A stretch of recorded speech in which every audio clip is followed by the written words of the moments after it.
আমন্ত্রণ আজকের সংবাদ বিশ্লেষণে। আমাদের সাথে আছেন সিনিয়র সাংবাদিক কামরুজ্জামান বাবু। আলোচনার শুরুতে আমি একটা প্রসঙ্গ একটু আনতে চাই যে গত 7 দিন আসলে রাজনৈতিক পরিস্থিতি, মাঠ সব একটু উত্তপ্তই ছিল। প্রধান উপদেষ্টার পদত্যাগ বিষয় থেকে শুরু করে রাজনৈতিক দলের ঐক্যমত হচ্ছে না, সব মিলিয়ে আসলে ডক্টর ইউনূসও বলেছেন যে উনি যথেষ্ট বিরক্ত। তারপরে আবার রাজনৈতিক দলের সাথে তার বৈঠক হলো। বৈঠক হওয়ার পরে রাজনৈতিক দল যে অনুরোধ করলো যে না, আপনি পদত্যাগ করবেন না, এরপরে পরিস্থিতি আসলে কিছুটা শিথিল হয়েছে বলে সমাজ পাতা থেকে শুরু করে মিডিয়া বলছে। আসলে কি আপনার মনে হয় যে রাজনৈতিক যে সংকট সেটা বাড়লো নাকি কমলো আসলে এখন এসে? ধন্যবাদ। আসলে দেখুন, এটা তো আসলে পরিমাপ করা খুব কঠিন, অনুমান করা যায়। আপনি যদি দেখেন যে দৃশ্যটা এমন দৃশ্যপট যা দাঁড়িয়েছে, সেটা হচ্ছে যে জুলাই আগস্টে যে সরকার, আওয়ামী লীগ সরকারের ওই সময়ের যে সরকার, ফ্যাসিস্ট সরকারের বিরুদ্ধে যারা আন্দোলন করেছে সবগুলো শক্তি এক ছিল, কিন্তু তারা ছিল বৈষম্য বিরোধী আন্দোলনের প্ল্যাটফর্ম দিয়ে শুরু হয়, কিন্তু সকলের সম্মিলিত প্রয়াসেই সরকার পতন হয়েছে, সরকারের পরিবর্তন এসেছে এবং ছাত্র জনতার সরকার নতুন করে অন্তর্বর্তীকালীন সরকার গঠন হয়েছে। এখন অন্তর্বর্তীকালীন সরকার নেয়ার পরে আপনি যদি দেখেন আস্তে আস্তে 3 মাস 4 মাস 6 মাস পর থেকে কিন্তু বিভক্তি বেড়েছে। এই বিভক্তিটা যদি আপনি দেখেন, শুরু থেকে যে বিভক্তিটা এসেছে আসলে জুলাই আন্দোলনের, এটার ক্রেডিট কে পাবে? সরকার পরিবর্তনের ক্রেডিট কার্ড প্রথমে এসেছে যে বাংলাদেশ জাতীয়তাবাদী দল, এই মুহূর্তে যে দলটির মানে সবচেয়ে ভালো অবস্থায় আছে এবং যাদের জনপ্রিয়তা বলা হয় যে এটা গগনচুম্বী জনপ্রিয়তা, যে নির্বাচন হলেই তাদের ক্ষমতায় সুনিশ্চিত, এরকম একটা পারসেপশন এবং এটাই বাস্তবতা। ঠিক সেই সময় কিন্তু যারা আন্দোলনের অগ্রভাগে ছিল, যেই ছাত্র নেতারা, যারা এনসিপি দলটা যখনই করলো, আপনি খেয়াল করবেন তখন থেকে কিন্তু একটা প্ল্যাটফর্ম হয়ে যাওয়ার পর এই প্ল্যাটফর্মটা কিন্তু নানা ধরনের এখান থেকে কথাবার্তা শুরু হলো এবং প্রত্যেকটা কথার কিন্তু একটা কাউন্টার জবাব শুরু হয়েছে। এখন আমরা যে দৃশ্যপটগুলো দেখেছি, যখন বিএনপির সবচেয়ে বড় জায়গাটা হলো যখন আপনি দেখবেন চিটাগাং মেয়র আদালতের রায়ে যখন শাহাদাতকে গ্রহণ করলেন, ঠিক ইশাকের যে ঢাকা দক্ষিণের যে মেয়র হিসেবে আদালতের একটা রায় আসলো এবং এইটাকে নিয়ে স্থানীয় সরকার, যেহেতু স্থানীয় সরকার উপদেষ্টা যে মন্ত্রণালয়, সেই উপদেষ্টা আসিফ মাহমুদ সজীব ভুইয়ার 2-1টি পোস্ট থেকে আসলে এক ধরনের বিরোধিতার সূত্রপাতটা তৈরি হয় এবং এই সূত্রপাতটা এমন একটা জায়গায় গিয়ে দাঁড়ায় যে যখন তারা একই দিকে রীতিমতো নগর ভবন তালা মেরে দিয়েছে, এখনো নগর ভবন বন্ধ, আপনার যমুনার সামনে কাকরাইলে অবরোধ করলো তারা, এবং একইভাবে তারা যে স্লোগানগুলো দিল আসিফ মাহমুদ সজীব ভুইয়াকে নিয়ে সরাসরি ঢাকাবাসী নামে, তখন কিন্তু এটা একটা বিস্ফোরিত অবস্থায় গেল। তো সেখানে এমন একটা অবস্থা দাঁড়ালো যে বিএনপি এবং এনসিপি আর সরকার যেন একটা মুখোমুখি অবস্থানে। আমরা কিন্তু ওই সময় দেখবেন আপনি জামাত ইসলাম কিন্তু খুব বড় কোনো বিবৃতিতে জড়ায়নি। আবার এর মধ্যে একটা কারণও ছিল, যখনই আওয়ামী লীগের কার্যক্রম নিষিদ্ধ ঘোষণা হলো তারপর পরই সরকারের যে তথ্যমন্ত্রী উপদেষ্টা আমাদের মাহফুজ আলম, তিনি যখন জামাত ইসলামকে ইঙ্গিত করে তিনি কয়েকটি বিবৃতি দিলেন, তখন জামাত ইসলামও তাদের উপরে ক্ষুব্ধ হলো এবং এই অবস্থা দিয়ে যখন বিএনপির সাথে একটা বড় ধরনের একটা মুখোমুখি এই ঢাকা দক্ষিণের মেয়র পদটা নিয়ে শুরু হলো এবং বিএনপি সরাসরি মনে করছিল যে এর মধ্যে তারা সন্দেহ ঢুকে গেছে, সরকার আসলে কোনোভাবে ইশরাককে বসাতে চাচ্ছে না। এবং এইটা নিয়ে যখন এই পরিস্থিতি দাঁড়ালো, তখন ঠিক সময়ে দেখবেন যে প্রধান উপদেষ্টা যে কার্যালয় থেকে বের হবে বা তার কাছে কেউ আসবে এবং ওইরকম একটা সিকিউর জোনকে যখন পুরোটাই একটা মানুষজনের 1 দিন 2 দিন 3 দিন 4 দিন রাস্তা বন্ধ করে সমাবেশ, সরকার তখন একটা খুব চাপের মধ্যে পড়ে গেল। ঠিক আপনি ওই সময় দেখবেন যে আরো কতগুলো আন্দোলনের ইস্যু আসলো, সরকার আসলে তখন তারা বলছে আমরা কাজ করতে পারছি না এবং হঠাৎ করেই আমরা গুজব শুনলাম যে প্রফেসর ইউনূস তিনি প্রধান উপদেষ্টার পদে আর থাকতে চাচ্ছেন না। এটি কে বললো? এনসিপি দলের প্রধান, তার সাথে দেখা করে এসে নাহিদ ইসলাম বিবিসি বাংলাকে তিনি জানালেন এবং মুহূর্তের মধ্যে যখন এটা আলোড়নটা ছড়িয়ে পড়লো, যদিও পরের দিন বিএনপি রিয়াকশনটা ছিল এরকম যে যদি আবেগের বশে তিনি চলে যেতে চান, রাষ্ট্র তার প্রয়োজন অন্য কাউকে খুঁজে নেবে। আমরা সালাউদ্দিন আহমেদের এটা কাছ অবশ্য থেকে বিচ্ছিন্ন এটা বিচ্ছিন্ন বললেন, ব্যক্তিগত মতামত কিন্তু আবার এটা বলছেন যে আমরা প্রধান উপদেষ্টার কোনো পদত্যাগ পদত্যাগ চাই চাই না, না, হ্যাঁ। আমরা চাই তিনি যে কাজগুলো করতে চাচ্ছেন করুন, ঐক্যমত্যের মাধ্যমে যেটা করতে চাচ্ছে করুন। বিএনপি কিন্তু পরিষ্কার লাইন বলেছে, আমরা সংস্কারের বিরোধিতা করছি না, আমরা বিচারের বিরোধিতা সংস্কার করছি প্রশ্ন না। যখন আসলে আমি একটু আপনার কাছে একটা জিনিস জানতে চাই যে সত্যিকার অর্থে এই তো প্রায় বছর হয়ে আসছে অন্তর্বর্তী সরকারের, আপনার কাছে কি মনে হয়েছে যে এখনো পর্যন্ত কোনো সংস্কারের কার্যকারিতা তৈরি হয়েছে বাংলাদেশে, বা সংস্কারের প্রয়োগ হয়েছে কোনো? নবীন হোসেন, আপনি দেখেন এটা আমাদের বাংলাদেশ, আপনি দেখুন তো ঐক্যমত্যের কমিশনের প্রধান আলী রিয়াজ সাহেব একটা সংবাদ সম্মেলন করেছেন, তিনি সেখানে বলেছেন, সংবাদ সম্মেলন সেখানে অনেকে উপস্থিত ছিল, সেখানে মিডিয়া কর্মীরা উপস্থিত ছিল, তিনি লিখিত বক্তৃতায় বলেছেন জাতির বৃহত্তর স্বার্থে আমরা অনেকগুলো বিষয়ে, গুরুত্বপূর্ণ বিষয়ে ঐক্যমত হয়নি রাজনৈতিক দলগুলো, এবং প্রকারান্তরে সংবাদপত্রের পাতায় যেটা এসেছে যে যদি 1 থেকে 15টার মতো আমি দেখলাম, একটা বিষয়ে 2টা দল একমত হয়েছে, বাংলাদেশ জাতীয়তাবাদী দল আর এনসিপি, নির্বাচন কি ব্যবস্থা হবে বিদ্যমান ব্যবস্থা, সেখানে জামাত ইসলাম রাজি হয়নি।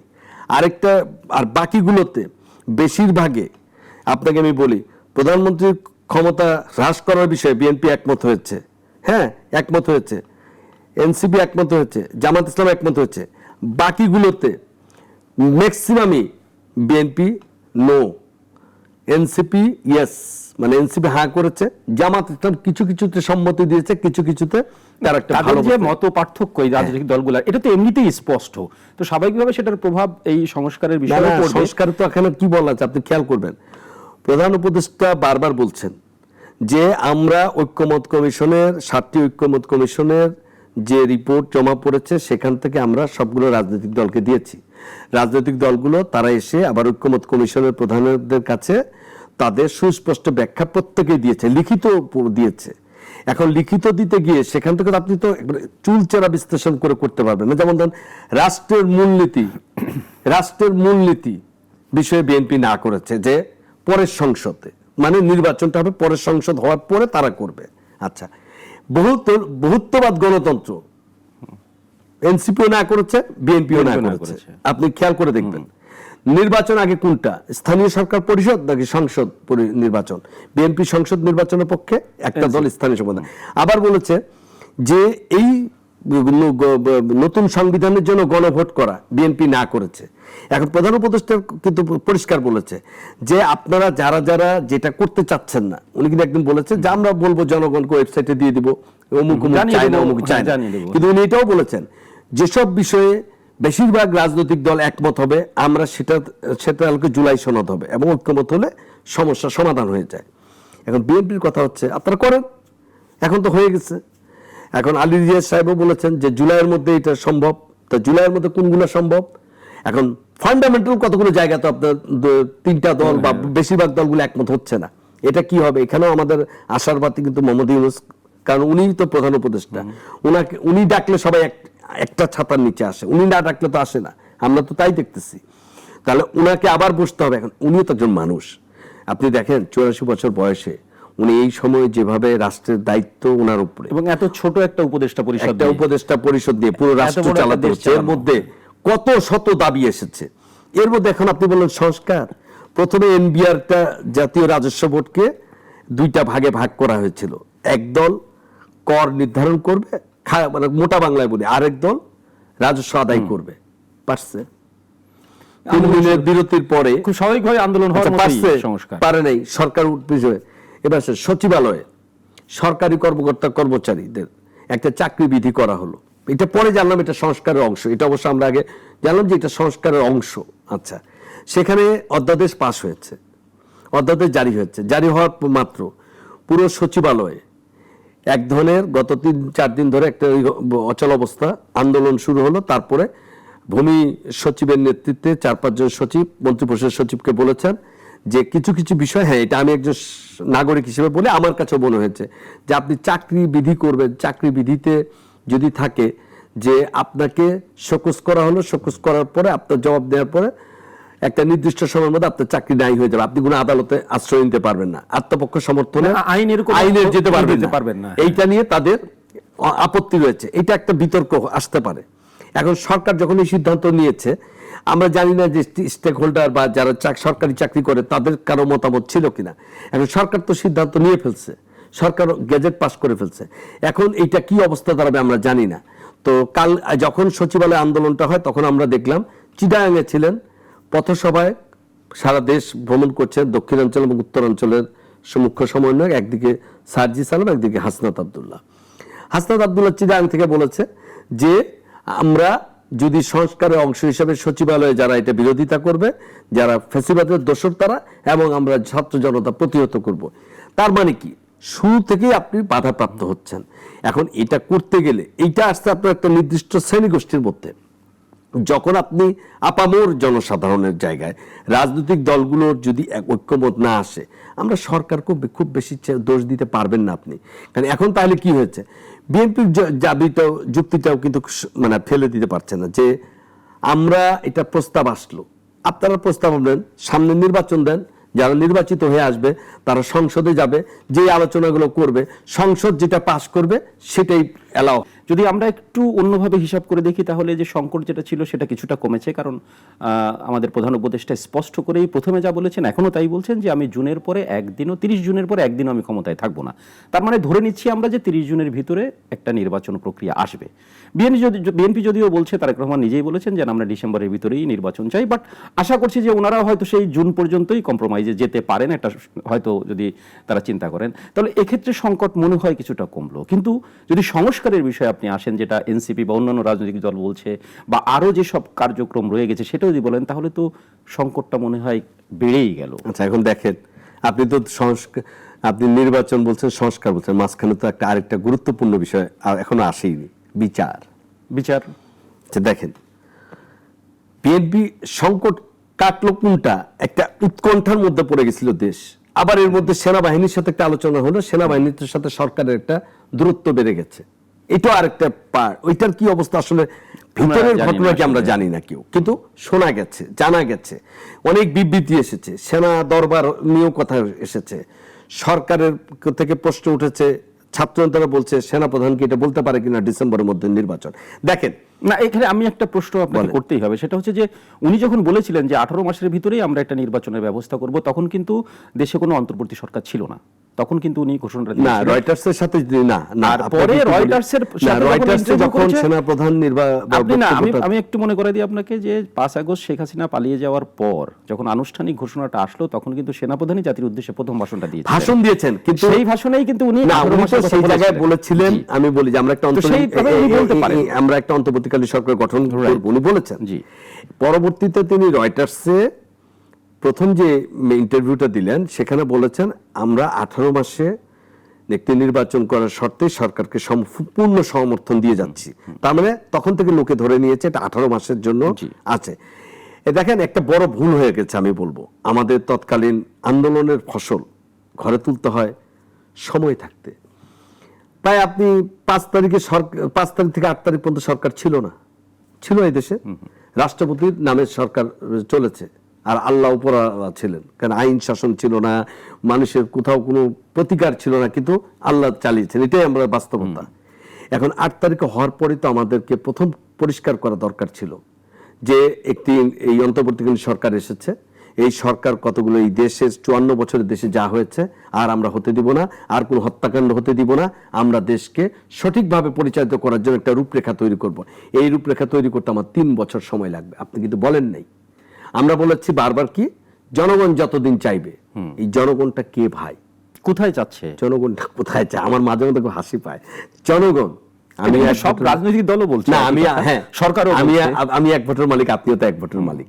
আপনার একটা বিরাট জনসমর্থন হচ্ছে, আপনি দাঁড়ালে আপনার পিছনে 500 মানুষ দাঁড়ায়, আমি দাঁড়ালে আমার পিছনে একজনও দাঁড়ায় না, কিন্তু আমি একটা ভোটের মালিক, আপনি 500 ভোটের মালিক। এখন স্বাভাবিকভাবে পাল্লা আপনার দিকে ভারী হয়, আমি তখন কথা বলতে পারি না।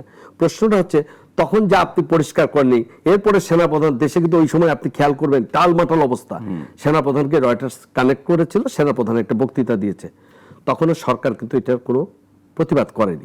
আসেন, আমরা এই বিতর্কটা ঢুকবো না, কি হবে এটা সময় বলে দিবে। আমার প্রশ্ন হচ্ছে সংকট কাটলো, আমি বলবো উৎকণ্ঠা কেটেছে, সংকট কাটেনি। কেন কাটেনি আপনাকে বলছি, যে এখন আপনি বলবেন যে আমি জুলাইয়ের বিএনপি যে একদিন পরে স্থায়ী পরিষদের মিটিং করার পরে কি বিএনপি গতকালকে মানে হচ্ছে গত 27 মে তারা সংবাদ সম্মেলন করেছে, প্রতিক্রিয়া বলেছে যে আমরা আশা করেছিলাম আমাদের বৈঠকের পরে সরকারের পক্ষ থেকে একটা সুনির্দিষ্ট নির্বাচনের রোডম্যাপ দেওয়া হবে, সেই রোডম্যাপ আমরা পাইনি। আমরা ভেবেছিলাম সরকারের প্রেস সচিব বলবেন, তিনি বলে একই কথা বলছেন, ডিসেম্বর থেকে জুনের মধ্যে নির্বাচন হবে। এখন আসেন, আজকে দৈনিক প্রথম আলো একটি শিরোনাম করেছে, আমি অনলাইনে দেখলাম নিউজটা, ডিসেম্বর থেকে জুনের নির্বাচন, জুনে বিএনপির ভয় কেন বা শঙ্কা কেন বা সন্দেহ কেন? দেখুন, আগামী জানুয়ারির পরে আগামী মার্চ মাসের শেষের দিকে রোজার ঈদ হবে, মানে মার্চ মাসের 20 তারিখের পর রোজার ঈদ, তার 2 মাস 7 থেকে 10 দিন পর চাঁদ সাপেক্ষে মানে মে মাসের মধ্যে কোরবানির ঈদ হবে। তার মানে দুইটা ঈদের জুনের ভিতরে দুইটা ঈদ পড়ছে, জুনের ভিতরে দুইটা ঈদ পড়ছে। তারপরে হচ্ছে এইচএসসি পরীক্ষা আছে, হ্যাঁ, ইন্টারমিডিয়েট পরীক্ষা আছে। তারপরে আবার আবহাওয়া, যে আমাদের দেশের যে আবহাওয়া, তাতে ওই সময় ঝড় বৃষ্টি থাকে। তারা মনে করছে, তাদের মধ্যে একটা শঙ্কা জাগছে যে কেন নির্দিষ্টভাবে রোডম্যাপ, তাহলে বলুন যে ফেব্রুয়ারিতে ইলেকশন, আপনি তো বলেন নাই জুনে হবে। সরকারের প্রেস উপদেষ্টা বলেছেন শফিকুর রহমান সাহেব যে জুনের 30 তারিখের পরে ডক্টর মোহাম্মদ ইউনূস একদিনও ক্ষমতায় থাকবেন না, মানে দ্যাটস এনাফ, মানে উনার এটা হচ্ছে আপনার লাস্ট টাইম। কিন্তু তার মানে আপনি আগে করবেন, তাহলে আগে করলে বিএনপির যেটা দাবি হচ্ছে যে ভাই আপনি আমাকে বলছেন যে আপনি আমাকে টাকাটা দিবেন, কবে দিবেন আর কত টাকা দিবেন? আমি তো চাইছি আপনার কাছে অনেক কিছু, আমি বলছি আমি দেব, কবে দিব? আমি দিব, কবে দিব? ডিসেম্বর থেকে জুনে দিব। এখন বিএনপির সাথে আপনি যেটা বলেন, হয়তো বা বিএনপি একসময় বুঝবে না, একটা রাজনৈতিক সমঝোতা লাগবে, রাজনৈতিক সমঝোতা লাগবে, শুধু বিএনপির সাথে তা না। মানে আপনি যেটা বলছেন এরকম যে এটা হওয়া উচিত ছিল যে ঠিক আছে ডিসেম্বর জানুয়ারি, কিন্তু ডিসেম্বর জুন ফারাকটা তো অনেক, এবং এর মধ্যে অনেকগুলো আমি কারণের কথা বললাম, এইটা একটা মানে এই কারণে এখনো সংখ্যাটা রাজনৈতিক দলগুলো বিএনপির কথা যদি বলি এখনো আস্থা পাচ্ছে না। আচ্ছা, এবার আসেন আপনি জামাতে ইসলামী কি বলছে? জামাতে ইসলামের কিন্তু এই সময়ের উৎকণ্ঠার মধ্যে সবচেয়ে একটা বড় ভূমিকা আমি বলবো, তারাই কিন্তু প্রথম বিবৃতি দিয়ে বলেছে প্রধান উপদেষ্টাকে যে আপনি পদত্যাগ করবেন না, এবং সব পক্ষকে উনি তারা সংযত থাকতে বলছেন। এমনকি ছাত্রদের নেতাদের, এনসিপির কয়েকজন ছাত্র নেতৃবৃন্দের যে বিবৃতি সেগুলো তারা বন্ধ করতে বলেছেন। আমি একই সাথে ইনকিলাব মঞ্চের হাদির প্রশংসা করব, তিনি কতগুলো চমৎকার কথা বলেছেন যে এই ফেসবুকে সবার যা আছে সবটা প্রধান উপদেষ্টার কাছে জমা রাখা উচিত, কারণ এই ফেসবুকে একটা করে স্ট্যাটাস দেন আর আপনারা আন্দোলন কুক্ষিগত করেন। তারা কিন্তু বিএনপিকেও ছাড়ে নেই, সে বলছে আপনারা বিএনপি এত বড় দল, আপনারা ধৈর্য ধরেন না কেন? আর ছাত্র নেতাদের বলছে আপনারা জুলাই আন্দোলনকে কুক্ষিগত করছেন কেন? উনি কিন্তু ছাড়ে নাই, তার মধ্যে কিন্তু রাজনৈতিক, শরীফুল হাদির মধ্যে রাজনৈতিক উচ্চাভিলাষ নেই। সে বলতেছে আমাদেরকে ডিভাইডেড করা হলো কেন? একটা জিনিস। এখন আপনি বলেন আরো শঙ্কা, আপনি এই সময়ের মধ্যে ঐক্যমত সবাই আসবে, একটা জুলাই সনদ জুনের 10 তারিখের মতো হওয়ার কথা, কিভাবে হবে? আমাদের এই মুহূর্তে প্রফেসর ইউনূস সাহেব আছেন জাপানে, সবাই কিন্তু বলছে এটা সম্ভব। হ্যাঁ, সবাই বলছে, নির্বাচন কমিশন বলছে, জুলাই সনদ যারা সবাই কিন্তু বলছে সম্ভব। যদি বলছেন যে বিএনপি মনে করতেছে, তারেক জিয়া তার বক্তৃতায় বলেছেন ডিসেম্বরের মধ্যে নির্বাচন না করতে পারার কোনো কারণ নাই, আবার সরকারের কাছে যুক্তি আছে। প্রফেসর ইউনূস কি বলেছেন দেখেছেন? এই মুহূর্তে যদি আমি নির্বাচন করতে যাই, একটি মানে ওই যেটা বলেছে যে আইন শৃঙ্খলা পরিস্থিতি, আমি এমন একটি নির্বাচন করবো না যে নির্বাচনী প্রশ্ন উঠবে, এই দায়ভার আমি নিতে চাই না। উনি যেটা বলছেন যে আমি ঠিকঠাক মতো সবকিছু করে ইতিহাসের সর্বশ্রেষ্ঠ নির্বাচনটা উনি করতে, সুষ্ঠু নির্বাচনের কথা বলছেন। যেমন বলছেন যে আমরা এই দেশ শাসনের লোক না, আমাদের অনেকের কাজ আছে, আমরা আমাদের কাজে ফিরে যাব, খুব ভালো বলেছেন। কিন্তু আস্থাটা অর্জন করতে পারছেন না। এই যে রাজনৈতিক দলগুলো সবগুলো দলের প্রতি যে দলের মধ্যে যে উনি আস্থা তৈরি করবো, ওনার একটা কথার আস্থা কেন নাই, এটা আমার কাছে মনে হয়েছে প্রথমত সরকারের একটা রূপরেখা এখন বলে দেওয়া উচিত যে ঠিক আছে আমি ফেব্রুয়ারি, মার্চ, এপ্রিল বা মে মাসের অত তারিখ থেকে করবো, এটা নিয়ে কোনো কথা নাই। বিএনপি বলবেই, রাজনৈতিক দল চাইবেই যে আমি ডিসেম্বরে দেব, কিন্তু সরকারের বাস্তবতা হচ্ছে তার আগে তো এনসিপির যে দাবি সেটাকেও তো আপনি অগ্রাহ্য করতে পারবেন না। এনসিপির দাবি, আপনি বলেন তো জুলাই অগাস্টে যারা আহত হয়েছে তাদেরকে পুনর্বাসন সব করতে পারছেন? এখনো সম্ভব হয় না। তারা কয়টা পরিবার চাকরি পাইছে? গতকালকে বোধহয় একটা খবর এসেছে, না, আমাকে 2600 বলেন ফ্ল্যাট কয়টা তৈরি করা পরিবারকে হবে। আপনি চাকরি দিচ্ছেন? নতুন বাজেটে 2600 ফ্ল্যাটের আচ্ছা, একটা খুব ভালো ব্যবস্থা কথা। রাখা এরা হচ্ছে। আপনার কি মনে হয় এই ফ্ল্যাটগুলো রাতারাতি পাবেন আপনি? না না, আচ্ছা, গেল, এটা আপনার প্রক্রিয়াধীন। এরপরে আপনি কি করবেন? বিচার।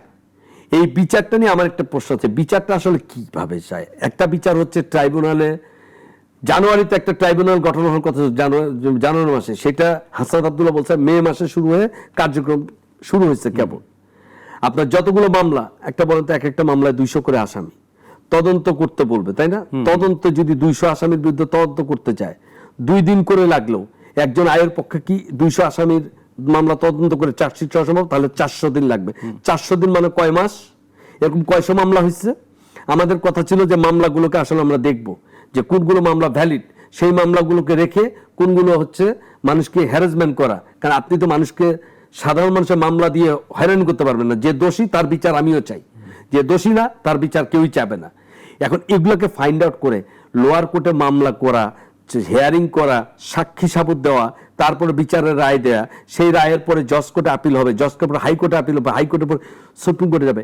আপনি কি এই বিচার প্রক্রিয়ার কথা বলছেন, নাকি একটা রূপক অর্থে বিচার যে আমি অমুক অমুক অমুকরে ফাঁসির অর্ডার হলো, তারপরে প্রক্রিয়া দিন? না, কিন্তু বিএনপির যে দাবিটা যে ডিসেম্বরের ইলেকশন, ডিসেম্বর কিন্তু এখনো 6-7 মাস বাকি, খুব কম সময় না, এটা কিন্তু যথেষ্ট সময়। আমার কাছে মনে হয় যে একটা রাষ্ট্রের যে জিনিসগুলো আপনারা বলছেন যে এগুলা আসলে এই কারণে দেরি হচ্ছে বা সম্ভব হচ্ছে না, কিন্তু 6-7 মাস কিন্তু যথেষ্ট সময় বলে বিএনপি মনে করছে, এবং অন্যান্য রাজনৈতিক দল যারা বিএনপির সমমনা তারাও কিন্তু একই কথা বলছে যে 6-7 মাস কম সময় না, এটা সম্ভব কিন্তু ডিসেম্বরের ভিতরেই সবকিছু করা, বিচার প্রক্রিয়াটা শুরু করা সম্ভব। দেখুন, আমরা আমাদের আজকের তো অনেক আধুনিক প্রযুক্তির সমৃদ্ধ আমাদের দেশ, তাই না? আমরা এখান থেকে পঞ্চগড়ে কি হবে এখনই ভিডিও কলে কথা বলতে পারি, তাই তো? খুব সহজ। জাস্টিস শাহাবুদ্দিন আহমেদ যখন 90-এর গণঅভ্যুত্থানের পরে তিনি মানে সকলে তিন জোটের রূপরেখা অনুযায়ী দায়িত্ব নিলেন, তখন কি আমাদের দেশে এই তথ্য প্রযুক্তি ছিল? ছিল না। তিনি তো 90 দিনের মধ্যেই নির্বাচন করেছেন। প্রশ্নটা হচ্ছে কি, আমাদের একটা জায়গায় বড় দুর্বলতা রয়ে গেছে। দুর্বলতাটা কোথায় আমি বলি আপনাকে। একটা বড় দুর্বলতা হচ্ছে এখন পর্যন্ত দেশে আইন শৃঙ্খলা পরিস্থিতিটা আছে, এই পুলিশ, এই আনসার, এই বিজিবি দিয়ে আপনি একটি সুষ্ঠু, সুন্দর, গ্রহণযোগ্য নির্বাচন এই মুহূর্তে করা খুব কঠিন হবে। কারণ আপনি দেখেন, আপনি দেশে এখনো প্রত্যেক দিন খোদ রাজধানীতে যখন আপনি অপারেশন ডেভিল হান্ট চলছে না ভাই? এখন মনে হয় না ডেভিল হান্টের আর কোনো কার্যক্রম আছে। যৌথ বাহিনী অভিযান কর্মীরা চলছে। দেখছি না, আমরা হ্যাঁ। সুব্রত বাইনকে ধরা হয়েছে না ভাই? আমরা দেখলাম তো, মোহাম্মদপুর থেকে ধরা হলো, বিভিন্ন জনকে প্রতিদিন ধরছে। এরপরে হচ্ছে এরকম একটা সিচুয়েশনের মধ্য দিয়ে আবার আমাদের পুলিশের আইও মামলার, প্রত্যেকটা মামলার তদন্ত করতে আইওদেরকে নিয়োগ করতে হয়েছে। মানে আইন শৃঙ্খলা বাহিনীর একটা অংশ এই কাজে নিয়োজিত। সামনে ঈদ, আপনি চিন্তা করেন তো, ঈদের পরে বন্ধ, এই পুরো একটা সময় মানুষের ঈদ যাত্রাকে নিরাপদ করার জন্য আমাদের এই পুলিশ বাহিনীকে কাজ করতেছে, সেনাবাহিনী সহযোগিতা করছে, ট্রু। এখন এরকম এখনো পুলিশের মনোবল ফিরে আসেনি, যে মনোবল পুলিশ এই এতদিন পরে আমরা সেদিন ধানমন্ডিতে দেখেছি একজন পুলিশের ওসি মপকে, এই প্রথম একটা মপকে তিনি থামাতে পেরেছেন। তো এরকম যখন হবে, যেখানে রাজনৈতিক যদি দাঙ্গা লেগে যায়, যদি আমরা দেখছি এখন তো আওয়ামী লীগ নেই, ধরেন বিএনপি আছে, বিএনপির মধ্যেও বিএনপির অপোনেন্ট দলগুলো থাকবে, সেখানে ইতিমধ্যে নাহিদ ইসলাম বলেছেন এনসিপির যে প্রশাসন সব কাজ করছে হচ্ছে বিএনপির পক্ষে, সেক্ষেত্রে এরকম একটা অবস্থায় একটা সুষ্ঠু নির্বাচন সম্ভব না। এই যে অভিযোগ একের পর এক, এরকম অবস্থা দিয়ে সরকার একটা নির্বাচন করার মতো আমার ধারণা মানসিকভাবে তারা প্রস্তুত হতে পারছে না। হ্যাঁ, আপনি মানসিকভাবে প্রস্তুত, আপনি বলতে পারেন শাহাবুদ্দিন সাহেব পারলেন কিভাবে, হাবিবুর রহমান সাহেব পারলেন কিভাবে, লতিফুর রহমান সাহেব পারলেন কিভাবে, যে পরপর যে 3টা নির্বাচন হচ্ছে, যে নির্বাচনগুলো নিয়ে প্রশ্ন থাকলেও কিন্তু মানুষ ভোট দিতে গিয়েছে ভাই। আপনিও স্বীকার করবেন, আমিও স্বীকার করব, আমরা আপনারা শেষ কবে ভোট দিয়েছি? যে এরকম একটা নির্দলীয় তত্ত্বাবধায়ক সরকারের সময় গিয়ে আমরা ভোট দিয়েছি। এখন এরকম একটা পরিস্থিতি তৈরি করার জন্য তাহলে আপনাকে এখনই নির্বাচন মুখে, কিন্তু সেক্ষেত্রে এই যে বললাম সকলের কথা শুনতে হচ্ছে। আমি বলছি আমার নির্বাচনটা দিয়ে দেন, আমি নির্বাচিত যে প্রতিনিধি আসবে সে সিদ্ধান্ত নেবে। কারণ এখন বাংলাদেশে অনেকগুলো কথার মধ্যে শোনা গেছে যে আমরা করিডোর দিচ্ছি, আমরা বিমানবন্দর দিয়ে দিচ্ছি। গুজবের শেষ নাই, কিন্তু আপনি খেয়াল করে থাকবেন আমরা বলছি যে আমাদের হাজার হাজার ডলার আসবে, আমরা বলছি চাকরির বন্যা বয়ে যাবে। মানুষের কিন্তু আস্তে আস্তে এগুলো আসলে বাস্তব একদিনে সম্ভব না, তবে প্রত্যাশাও অনেক বেশি, প্রত্যাশা অনেক বেশি। তো এগুলোর কারণে একদিকে গুজব, একদিকে রাজনৈতিক টানাপোড়েন, একদিকে হচ্ছে আস্থা অনাস্থার একটা মানে দৈন্যতা, আস্থার দৈন্যতা, সবকিছু মিলে সরকার একটা চাপে পড়েছে। যে কারণে প্রফেসর ইউনূস সাহেবকে নিয়ে মানুষের যেটা কথা যে এখন আপাতত একটু উৎকণ্ঠা কেটেছে, কিন্তু চাপ কি আরো বাড়লো কিনা, যেমন আজকে ঢাকা শহর অবস্থা। আমি এই প্রসঙ্গটা আসছিলাম যে আজকে যে ধরেন তারুণ্যের যে সম্মেলনটা বিএনপি করছে, মানে ব্যাপক পরিমাণের মানুষ আসলে অংশগ্রহণ করছে, আসলে এটা বিএনপি আসলে কি ধরনের বার্তা দিয়েছিল? এটা কিন্তু কোনো আজকে কোনো বিশেষ দিবস না। আপনি একটা খেয়াল করে দেখবেন যে সর্বশেষ এটা একটা রাজনৈতিক কৌশল হতে পারে, আমি শিওর না, কিন্তু রাজধানীবাসী মানে কি সারা দেশবাসী এটা খবরটা জেনে যাচ্ছে। আমরা এতদিন দেখেছি যে এনসিপি রাজনৈতিক দল করার পর এনসিপির যে জনসমাবেশগুলো হতো, আমরা দেখছি প্রথমে পয়লা বৈশাখের দিনে তাদের যে উপস্থিতি সেটা খুব অনেককে অবাক করেছে, উপস্থিতি খুবই কম ছিল। কিন্তু যখন আওয়ামী লীগের কার্যক্রম নিষিদ্ধের দাবিতে, আওয়ামী লীগের নিষিদ্ধের দাবিতে যখন মাঠে যমুনা ঘেরাও করলো, তখন উপস্থিতিটা খুব ব্যাপক ছিল না, কারণ বিএনপি সরাসরি এটাতে অংশ নেয়। আসলে নতুন একটা রাজনৈতিক দল জামাতের অংশ ছিল, কিন্তু পরে জামাতের সাথে যখন টানাপোড়েন তৈরি হলো, নির্বাচন কমিশন যখন ঘেরাও করতে গেল, আমরা দেখেছি এনসিপির জনসমর্থন নিয়ে তখন ভাবলাম, বা অনেকে বলল কি ব্যাপার এত অল্প তরুণ। ঠিক সেই সময় কিন্তু এনসিপির নেতৃবৃন্দ সারা দেশে একটা সফরে রয়েছে এবং তারা পথসভা করছে, মানুষের কাছে কাছে যাচ্ছে, মানুষের কাছে তাদের কথাগুলো বলছে, তাদের দুঃখ কষ্ট চাওয়া পাওয়া আকাঙ্ক্ষার কথা বলছে। বিএনপি তো একটা বৃহৎ রাজনৈতিক দল, সে তার ঠিক এখন তো বসে থাকার সময় না, তার মাঠ গুছিয়ে নেওয়া, কারণ সামনে ক্ষমতায় আসতে তাকে রাষ্ট্র পরিচালনা করতে হবে। বিএনপি এর মধ্যে সদস্য নবায়ন শুরু করেছে, আপনি খেয়াল করে দেখবেন 18 যারা ভোটার এবং যাদের কোনো অন্য দলের সদস্য না, তারা এই দলের সদস্যপদ নিতে পারছে 20 টাকা করে ফর্ম নিয়ে। একটা নতুন কার্যক্রম সারা দেশে কিন্তু এটা চলছে। এর মধ্যে দিয়ে রাজধানীতে এই যে ইশরাকের মেয়রের পদটা হাইকোর্ট কিন্তু বলেছে শপথ নিতে বাধা নেই। ঠিক কি কারণে এখনো যাই না, শুনলাম সুপ্রিম কোর্টে আবার লিভ টু আপিল হয়েছে, এখন আপিলের একটা রেজাল্ট আসবে, এরপরে সরকার এটা কি করবে। বিএনপি যে বার্তাটা আমার কাছে মনে হয় দিতে চায়, বিএনপি আজকে যে সমাবেশটা করছে এটা কিন্তু বিএনপি না, তারুণ্যের সমাবেশ। মানে শুধু বিএনপি তো অনেক দল, কিন্তু আপনি আজকে দেখবেন যেভাবে ঢাকায় লোক ঢুকেছে, এইটা হচ্ছে আসলে এই মুহূর্তে বিএনপি আছে বিশাল জোয়ারের মধ্যে।